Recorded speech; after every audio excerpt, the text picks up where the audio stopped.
Ci hanno contattato per avvisarci che non venivano, saranno loro a comunicarci quando arriveranno ad Agrigento. Il presidente dell'Acragaz, Silvio Alessi, sintetizza così la falsa partenza nella trattativa con la cordata di imprenditori iraniani, che ha chiesto attraverso gli intermediari di incontrare la proprietà per visionare il bilancio e valutare l'acquisto del club.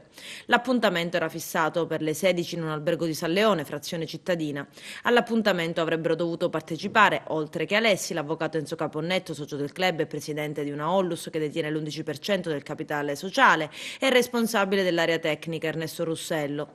Allertati anche i commercialisti della società per i chiarimenti di natura contabile. Nei giorni scorsi l'intera documentazione è stata anche tradotta in inglese per consentire la comprensione al gruppo asiatico e ai loro consulenti. Davanti all'albergo però in effetti non si è visto nessuno, poi telefoni spenti o che squillano a vuoto per alcune ore. E infine la comunicazione di Alessi del rinvio della riunione.